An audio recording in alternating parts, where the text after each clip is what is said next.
So hi everybody, and welcome to Mayfly Audio's channel. Today in the Mayfly shop we have someone special. This is Sabine Elliott, the artist who does all of the work for Mayfly pedals. How you doing, Sabine? All right, you? I'm doing well. Thanks for coming. Yeah. Yeah, this is great. I'm really glad you're taking the time to have a chat with us. And thank you for having me. Oh, cheers. So what we're going to talk about today is art, music, and electronics, and how those things come together to create the stuff that we do. So how and when are you inspired? I get inspired just by random things around me. Like I'm out for a walk and I see like a cool building. I'm like, oh, that could be like, that reminds me of this, and I should do a drawing related to this. Like, it just, random things will just spark inspiration and make me want to just create something. Very cool. So you essentially get that all the time? Yeah, I feel like I'm always like alert for just things around me that could inspire something. Cool. So what are your work habits like? Do you have like a routine, or you just kind of just do it all the time? I mean, I've always like drawn all the time. It's kind of like my only hobby now. I mean, I draw less frequently now, but I want to get back into it more. I used to draw more frequently, like every single day, and like during COVID it would be like 6 hours, but I want to get back into just doing 1 hour every day, because that's how you improve and you just keep getting better. Yeah. Songwriting is very similar in that you have to do it a lot to get something that's good. Like, yeah. I would write a big pile of songs and then throw away easily 90% of them. And I once heard someone say that it was kind of a joke, but not really, what's the writer's best friend? And you kind of think, well, it's the pen. But it's not. It's the garbage can. I feel like deleting your art is a good thing, because it's fine that I don't like it, because it means that I saw that there was something I could improve. So it was still valuable. So that makes the throwing it away a little easier, because well, I learned something from that. Yeah. When I look back at your art, the stuff that you've done when you were younger versus the stuff that you're doing more recently, it's a big change, not just in the technique, but also I think the subject matter is changing as well. I mean, I don't draw princesses as like my main thing now, so you could say that. Like, beginning of COVID, you could see like my art was a lot more similar to what I did pre-COVID.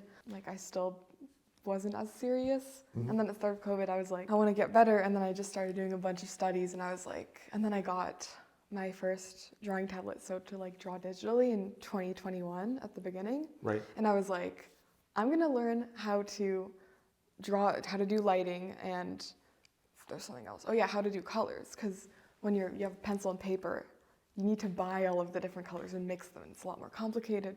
And with like this new form of art that I had access to, I was like, this is perfect for me to learn how to understand light and things. So you're exposed to a lot of different mediums in school. So what are your favorite ones right now?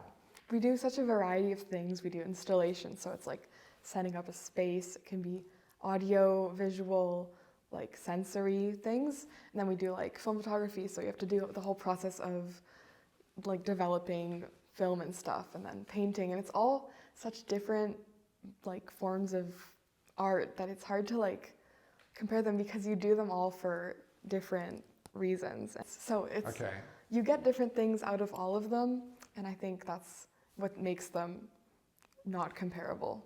Well, I mean, I still have a favorite, which is like drawing, because that's kind of my thing. Yeah. But I still appreciate them all. So it sounds like, from an intellectual point of view, you're always keen on the purpose of this art, and always you have to identify the audience and then do the art at them, or looking.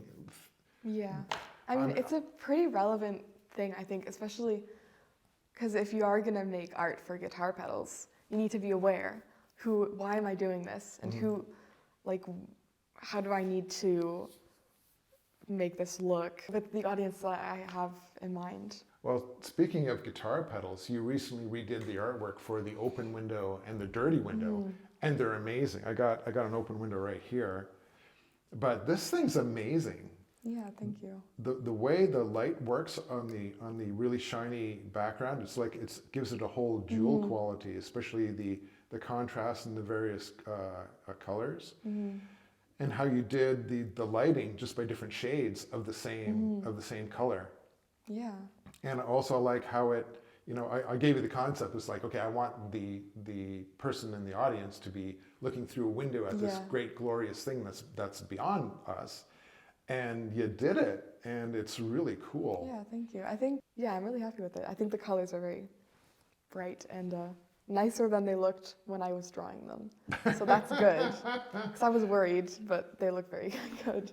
Well, it's a difficult medium to work with because you have to think about printing it over the background and what that's going to be. Yeah. And I think what really helped with this is we didn't do a layer of white ink. We just let the white background come through.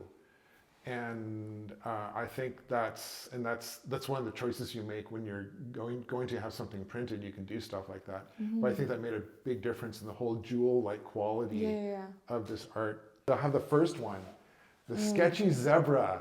Right. The grandfather of all mayfly petals, the trapezoid-shaped sketchy zebra. I really like it, which is something, because I roast my old art, so I think I'm really happy with how timeless this looks, because I didn't know what I was doing, because I had just gotten my drawing tablet and I didn't know about really just basic features, and so I'm glad we did something simple, because I think it still looks good. Yeah, it looks great. Yeah.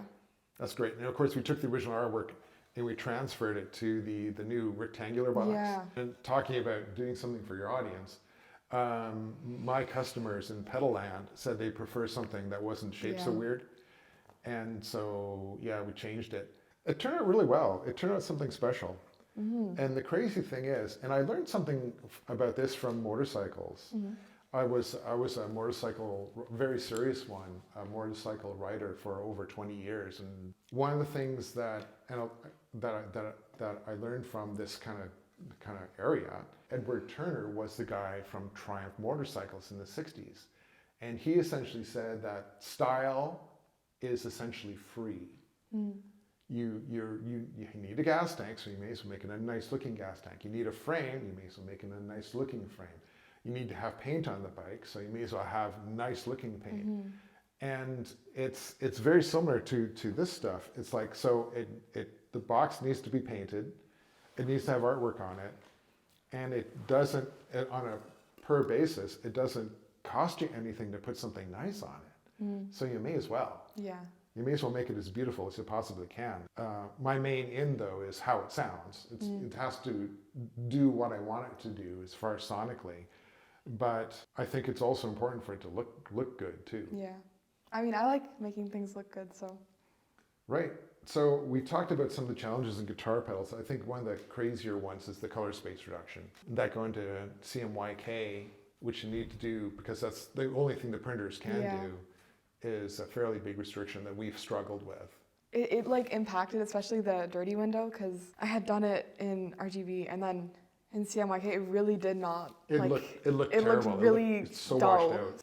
I think it was a good thing, because we kind of had to change the colors to something a little wacky, but I think it looks more unique and interesting to look at. So yeah, for sure. I actually have one.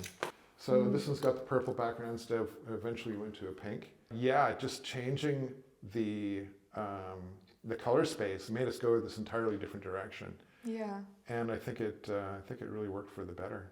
So what's next for Sabine Elliott? That's a very good question. I don't have a clear answer to that, because I don't know. I'm going to keep working on my studies, but also I'm going to try to do more personal art and develop a bit more clearly where I'm trying to go and stuff. Sabine, thank you very much for coming by today. Yeah, thank you for having me, letting me say a bunch of words. You're welcome. I enjoyed listening to your bunch of words. So thanks a lot, everybody.